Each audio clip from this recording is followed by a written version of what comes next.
Merci, monsieur le maire. Ce plan de prévention, de protection de l'atmosphère 2022-2027, présenté par la métropole et d'ailleurs voté vendredi dernier, malgré la position de Grenoble et de son groupe majoritaire, est un bon plan. 300 communes y ont travaillé, 8 intercos, plus les acteurs du territoire et notamment le monde économique. Il a fallu 2 ans d'élaboration. Et d'ailleurs, la délibération que vous proposez souligne 3 actions efficaces, je vous cite, la reconversion, l'accompagnement en tout cas à la reconversion du chauffage non performant, l'intérêt de la ZFE et la priorité sur l'isolation thermique des bâtiments. C'est effectivement 3 actions efficaces et ces 3 actions qui sont portées, 3 objectifs portés dans la loi climat et résilience. Et je dois dire que le vœu que nous avons voté à la métropole et que votre majorité a refusé sur le chauffage au bois m'a nettement aidé à convaincre la majorité du gouvernement d'installer dans cette loi climat et résilience les amendements que j'ai pu faire voter sur justement le chauffage au bois et la régulation du chauffage au bois avec la création de certificats que vous reconnaissez comme important, la régulation de l'usage en cas de pic de pollution ou encore l'interdiction d'installation de chauffage, notamment au bois, non performant.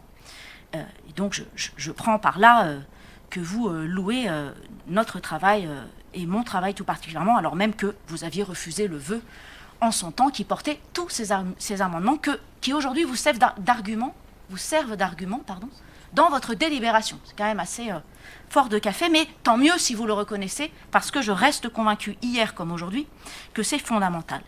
J'ai en revanche un petit souci, puisque concernant les oxydes d'azote, donc les fameux NOx, oui, ils sont produits principalement par la voiture et dans un second rang par l'industrie, vous utilisez le chiffre de moins 1,9% à l'échelle du SCOT. Or, il se trouve, alors c'est peut-être pas tout à fait comparable, mais je ne vois pas comment il peut y avoir un tel décalage, et cela m'étonne, dans une publication non pas de Grenoble à cœur, mais du Dauphiné libéré, donc je pense que vous n'avez pas tout à fait le même regard sur ces publications. Selon Atmo et dans une infographie du Dauphiné libéré, ce NOx, oxyde d'azote, aurait baissé entre 2000 jusqu'à 2019 de 48% en Isère. Donc pas la même période, pas le même périmètre, mais enfin, entre moins 48% et moins 1,9% sur le même gaz, je m'en étonne un petit peu. Sur les nouvelles valeurs de l'OMS, moi je suis d'accord avec vous, je partage cet objectif. Est-ce qu'il faut que ce soit soudain et dans les 2 ans? Je suis un peu moins sûre. Mais oui, cela doit effectivement être notre horizon et le plus rapidement possible. Mais de là à prescrire des valeurs comme 10 unités par mètre cube pour le NO2 et 5 unités pour les PM2,5, les toutes petites particules fines, on est là sur des niveaux, certes de l'OMS, mais qui correspondent en réalité, pour le territoire français, à des niveaux de pollution dans le rural. Je crois qu'il faut quand même garder raison, que ça doit être un cap, ça doit être un objectif, mais le précipiter pour que dans 5 ans on se retrouve dans des niveaux de pollution du rural, on voit bien que dans la métropole grenobloise, je crois que ces objectifs sont quand même, enfin en tout cas manque de réalisme pour l'horizon qui concerne ce PPA 2022-2027. Sur vos demandes, cela en fait aurait pu se résumer en des réserves avec un avis favorable sur ce PPA, car elles ne sont pas bien différentes, et je les partage, que celle de la métropole. Et finalement, quel est le sens de cet avis défavorable? Reprendre 2 ans d'études et donc perdre encore 2 ans? C'est marquer l'histoire du territoire en étant la ville-centre qui n'a pas voté le PPA, et on en parlera encore en 2027 au moment du bilan, lorsqu'on vous dira « vous n'avez pas voté le PPA ». Je trouve cela assez stupéfiant et cela me fait penser qu'il y a toujours 2 stratégies. La première, c'est ceux qui avancent pas après pas, et la seconde, c'est ceux qui reculent d'un pas pour mieux sauter en un seul bond, mais qui en fait ne sautent jamais.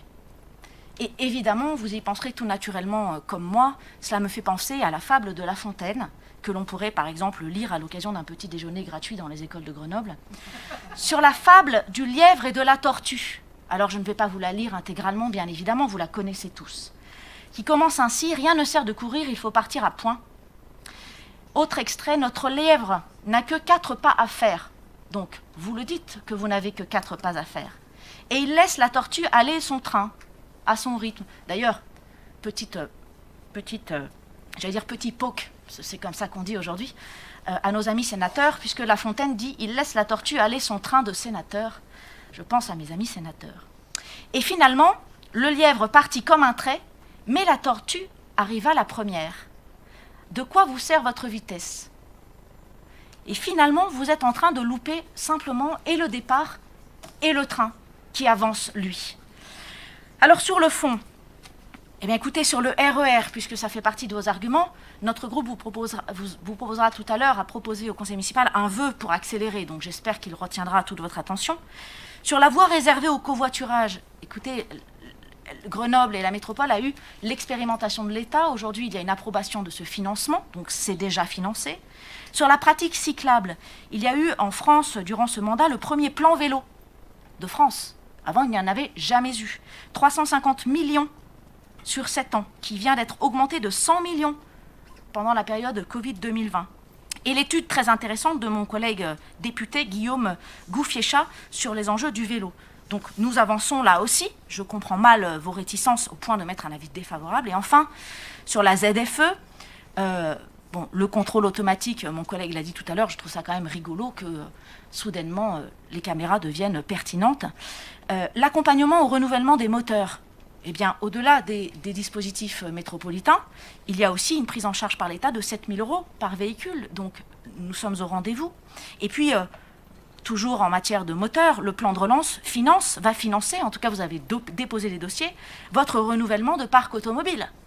Donc, finalement, je m'excuse, mais quand on revient enfin sur le chauffage au bois, ce sont les mêmes réserves que la métropole.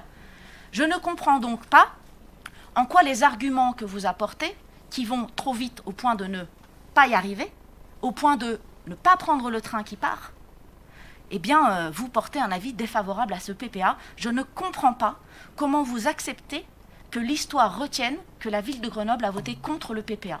Je ne comprends pas. Ce sera donc un avis défavorable sur cet avis défavorable, puisque nous sommes pour le PPA qui a été pensé, je le redis, à 300 communes, 8 intercos et tous les acteurs du territoire. Vous devenez isolés et je crois que c'est symptomatique de ce qui se passe politiquement sur notre territoire. Merci. Oui, merci, monsieur le maire. Je voulais rebondir sur les arguments de l'exécutif. D'abord, parce que je partage en grande partie l'analyse et la réponse de monsieur Namur. Et on sent tous son énergie et sa conviction. Mais vous avez raison, rajouter de la voirie ne fluidifie pas le trafic. Je m'interroge donc sur la raison pour laquelle votre majorité a voté l'agrandissement de la A480. Premier élément. Deuxième élément, sur le PDU. Vous le jugez insuffisant. Mais là aussi, votre majorité l'a voté, la majorité précédente, permettez-moi.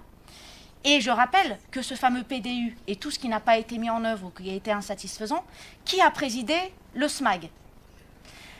Enfin, M. Fristo, 2 remarques. La première, sur le moins 1,9% de NOx, je ne remets pas en cause ce chiffre, je l'ai lu comme vu dans le rapport de bilan PPA2. Moi, je vous pose une question en disant, ne trouvez-vous pas cela incohérent avec le chiffre de l'infographie qui a été publié et les moins 48% entre 2000 et 2019? C'était une question de sourcing et de vérification. Je ne remets pas en cause le 1,9, je l'ai lu comme vous. Et par contre, vous n'avez pas compris la fable de La Fontaine. Permettez-moi. On sait bien que le lièvre court plus vite que la tortue. C'est ça votre boussole. On sait bien que vous êtes plus volontariste que nous tous. Mais l'objectif, c'est de franchir la ligne, c'est d'obtenir des résultats. Et en cela, la tortue a besogné chaque jour, pas après pas, longtemps pour atteindre son but. C'est ça que vous n'avez effectivement pas du tout compris. L'objectif, ce sont des résultats. Et vous, vous êtes dans la boussole. C'est exactement ce que vous n'avez pas compris et c'est exactement là où le lièvre a fait une erreur.